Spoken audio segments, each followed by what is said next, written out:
Hello and welcome to Fourth Estate, where we tackle all matters media and journalism in Zimbabwe, on the continent as well as beyond. I'm Eben Mabunda. Now, on Fourth Estate today, we explore the question, how much do ordinary citizens truly understand the legal frameworks that shape their daily lives? More importantly, how well are these laws explained, interpreted and communicated by the media?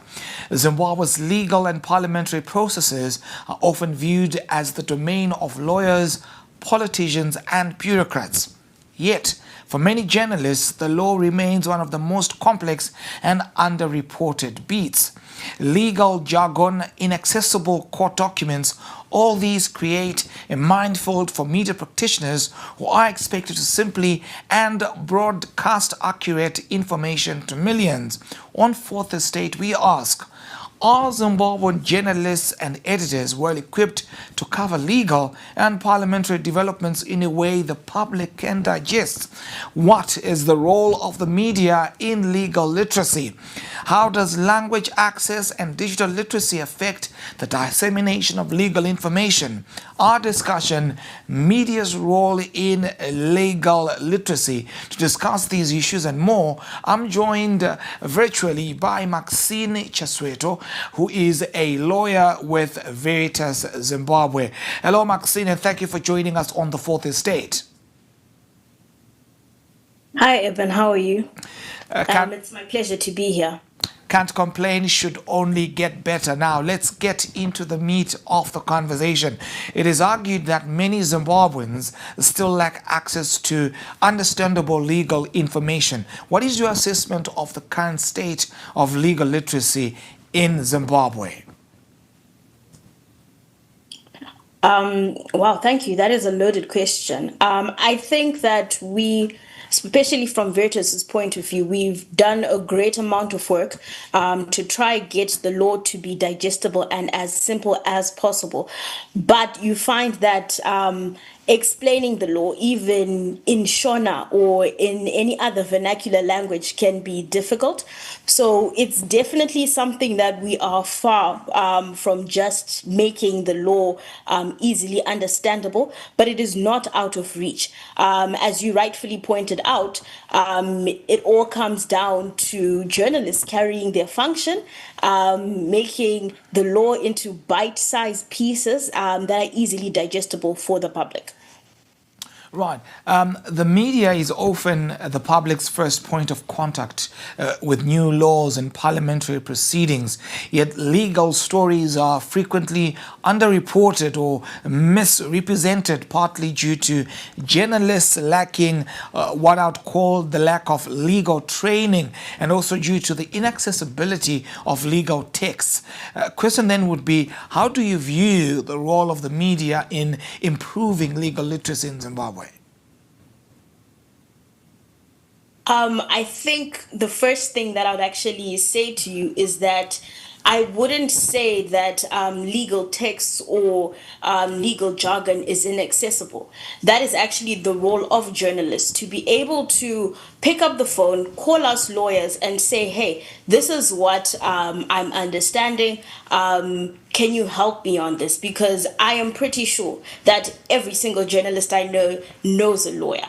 And it just starts from those simple steps. Right.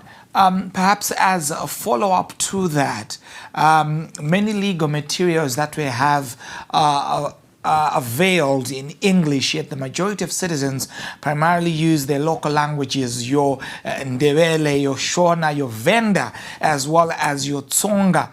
The media is, of course, a key actor in translating information into the various languages that we have, but this is rarely the case. The question then would be, how important is language inclusivity in legal education through the media, and how important is the use of local languages in the dissemination of information?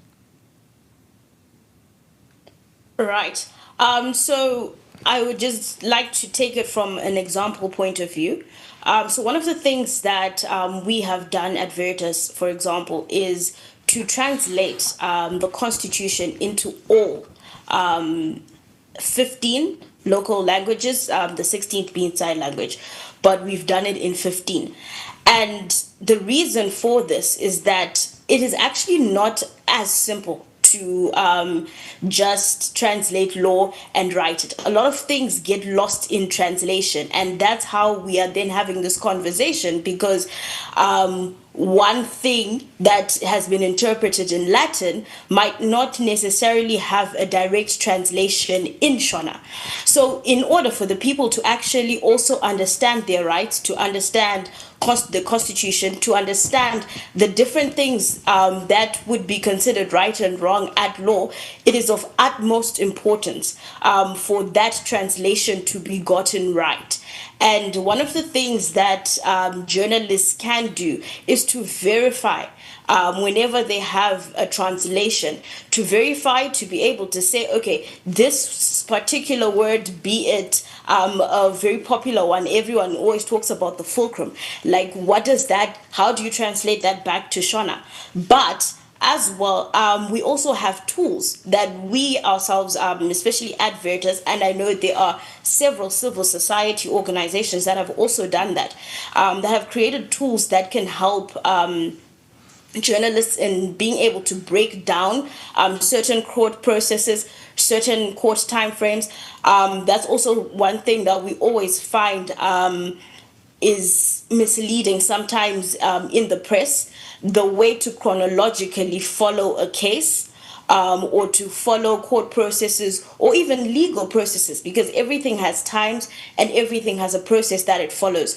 Though in whole, it may appear quite difficult and quite complex, but with right translations, with right tools, like I mentioned, we have a court monitoring tool that breaks down court jargon into its simplest terms. So I would urge journalists to just do a little more research, get in touch with people who can help with the tools, and where court cases become a little complex, it's also okay to reach out to different organizations that can help to break that down, because we are also depending on you sometimes. We're depending on you to tell us where different and various court cases are. But if you're not well versed with the court process, then that can actually become a problem.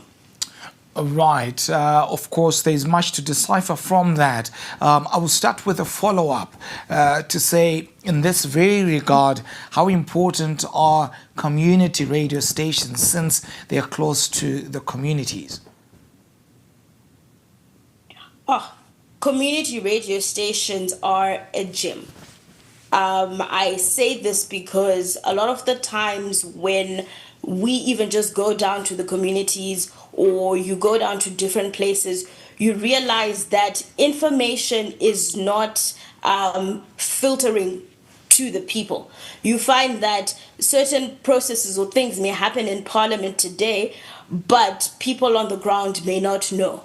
They may not be aware of that.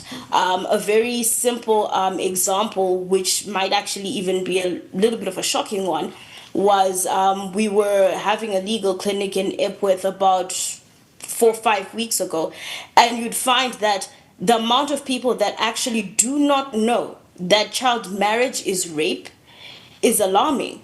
But if all the little community radio stations all around the country are able to discuss these matters at great length, and whilst they're very knowledgeable and able to break down the legal jargon, then you'd find that girls may be better protected, communities may be better protected, and women would also know things like, you find women don't usually understand what domestic violence is. They might just think that it's being beaten, but there is a myriad of things that are contained in domestic violence, but it all takes knowledge and it all takes breaking down. So the community radio is an absolute gem that is sometimes underutilized. Right, moving on, young people represent a significant demographic, yet they are often excluded from mainstream legal discourse. A question then would be, what do you think should be done to promote legal literacy among young Zimbabweans, especially using the media channels that they relate to? Right.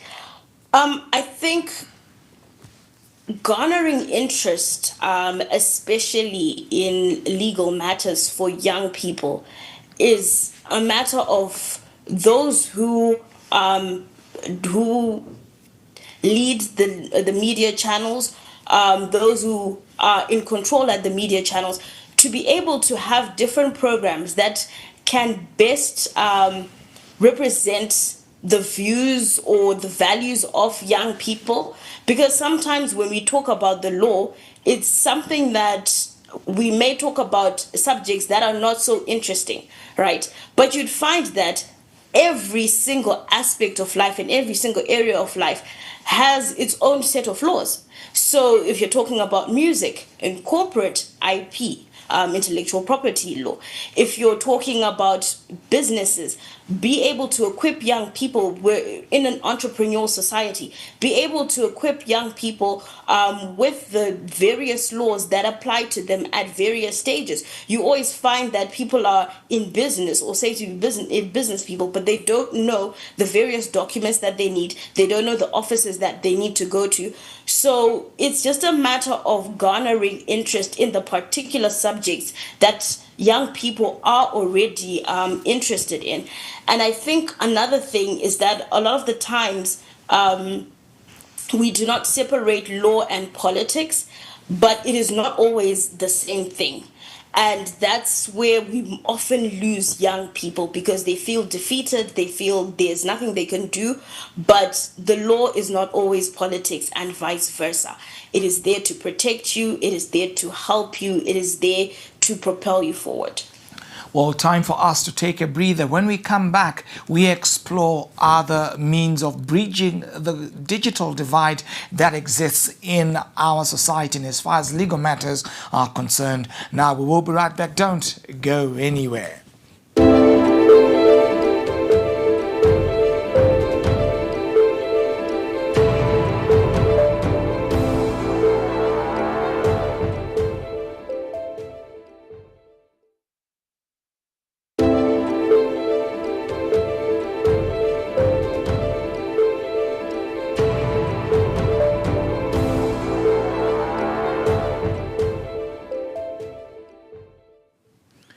Welcome back to the Fourth Estate, where we tackle all matters media and journalism in Zimbabwe, on the continent, as well as beyond. Of course, we are taking a look at the legal framework of Zimbabwe and how it interacts with, of course, the Fourth Estate. And for that, I'm in conversation with Maxine from Veritas Zimbabwe. Now, Maxine, picking up from where we left off, with increased smartphone penetration and growth in digital news platforms, there is great potential for legal literacy efforts to evolve through multimedia, podcasts, social media, and explainer videos. But these are the kind of innovations that also require technical expertise, funding, and some degree of coordination. Now, the question is, what is Veritas' vision for the future of legal literacy in the media space, particularly in the digital era?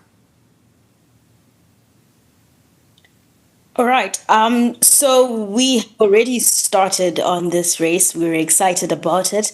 One of the things that we have is we have a chatbot, and our chatbot answers legal questions, just the basics on the Constitution to be able to help you understand a little bit more about the Constitution. We have a buzzing website. Our website is able to just break down the different laws that are coming out, the laws that have come out, what have we said about them, what are we thinking about them, how are we analyzing them. And I think this one is a little bit of a secret, but I'll let you in on it, Evan. We are also developing an app which will also just we had one already, but we are upgrading it, and it's also going to just be able to just help you in your literacy, in just understanding specifically Zimbabwean law. And just to throw it back to you as well, Eben, I know we're in this digital age, and a lot of people are relying on AI to be able to answer their questions, to be able to help them, especially legally. And I will not be as backward to say do not use AI, no. But I would say that if you have a technical jargon type question, just a definition, go for it. But if you're looking for a full on analysis or what have you about the law, then I would actually say be very careful. There are a lot of hallucinations. And once again, visit www.veritasm.net and we can help you on that. Even where where there hasn't been an analysis yet, if you actually contact us, we will actually be able to guide you through whatever it is that you're trying to get an analysis for.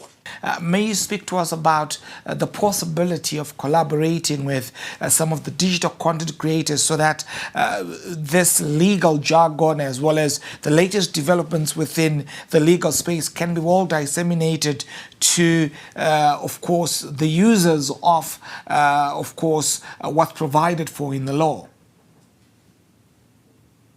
Yes. So I can't speak on it on behalf of Veritas, but as a youth myself, I think that this is definitely an area that has been underexplored, and that different organizations and even different law firms can explore.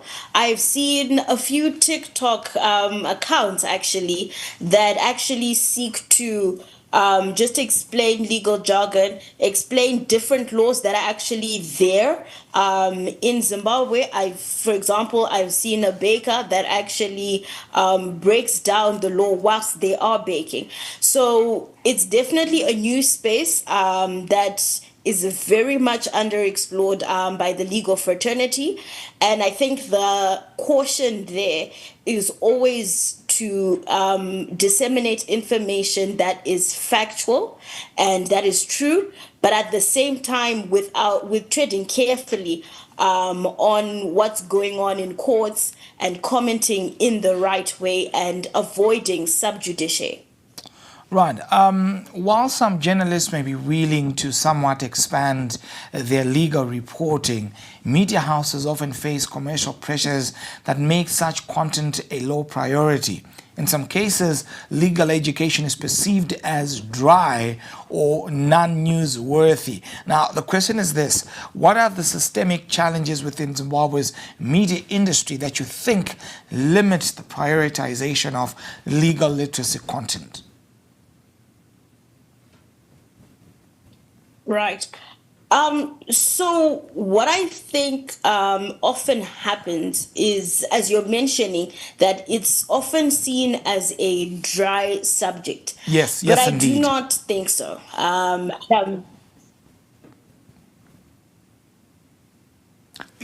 You may continue. You may continue. Yes. Okay. And I don't think so. I think that we just do not give the law enough time, or sometimes we tend to follow the sensational.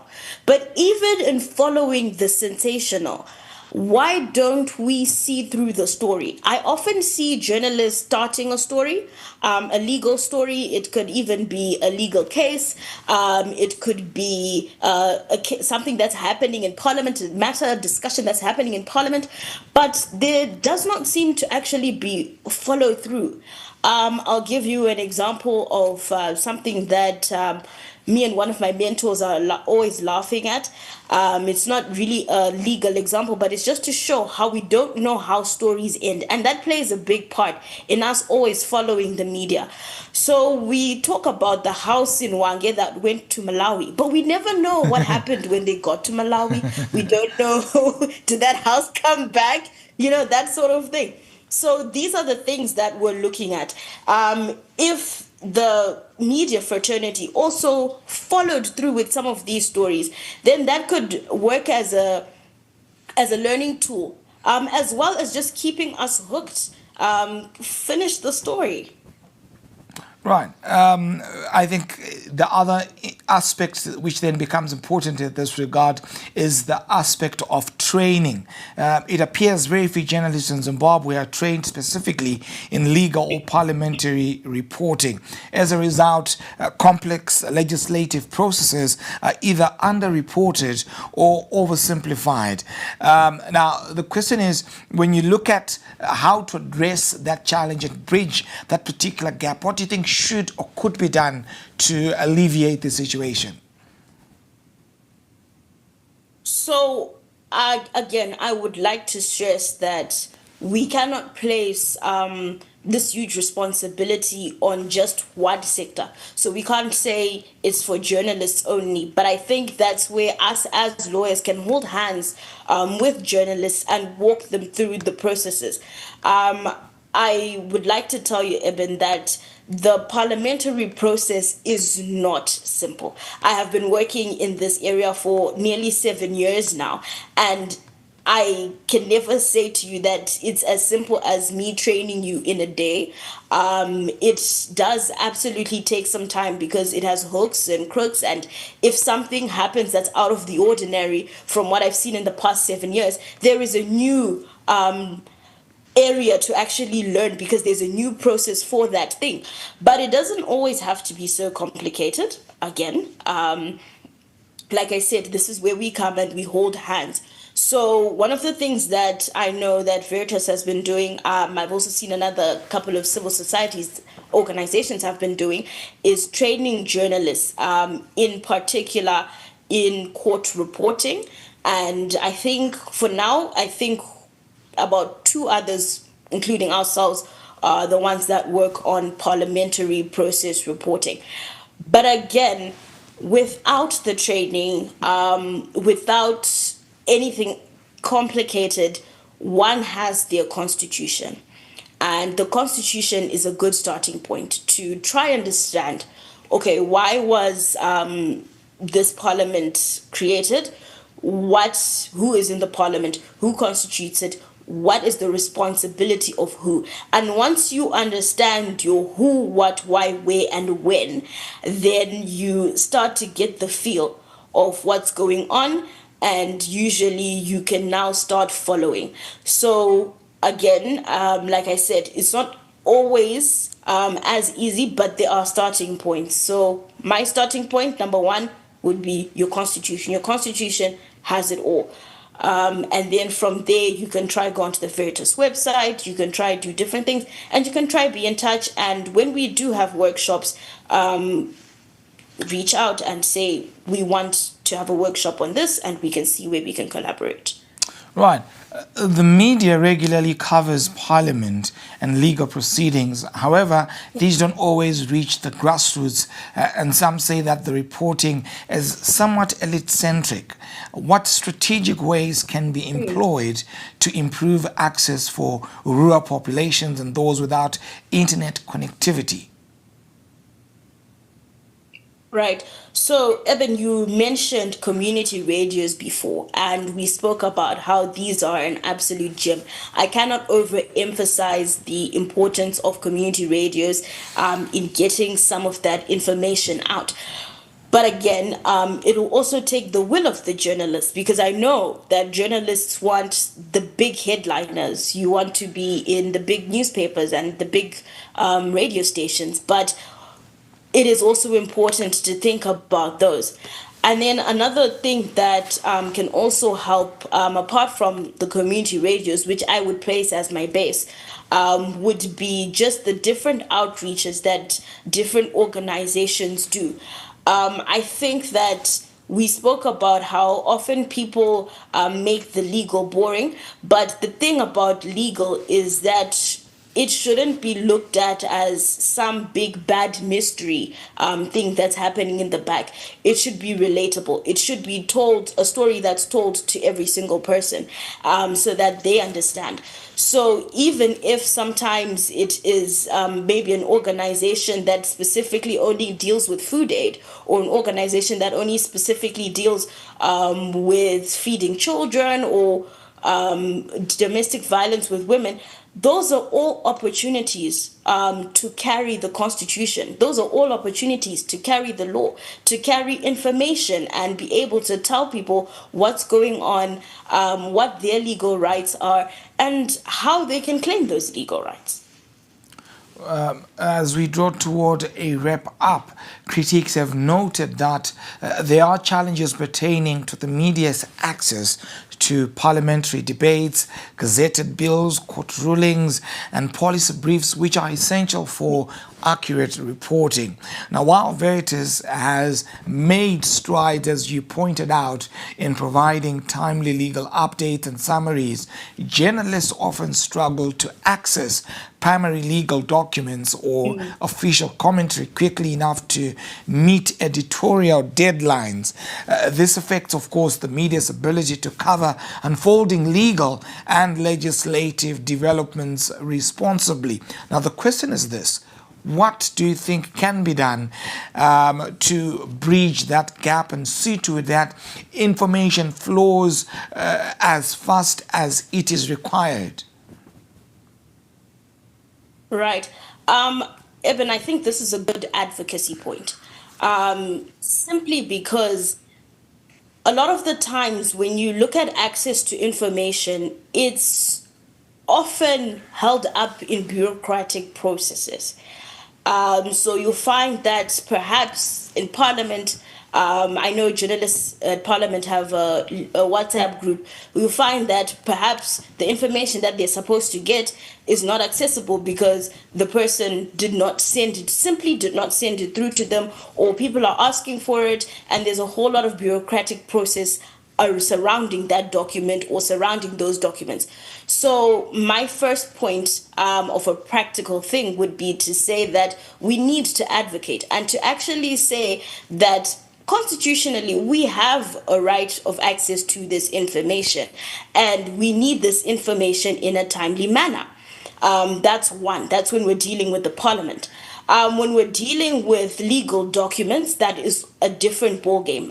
There is now a new system, an online system that has legal documents, etc. But as you rightfully pointed out, as a journalist or a person who may not be party to those proceedings, you might not be able to get the court documents in good time for you to actually meet your editorial deadline. So again, that's another thing we must advocate for now with the judiciary and not the legislature, to say that how do we navigate the idea that court is an open and public process, but the documents are not openly and publicly available.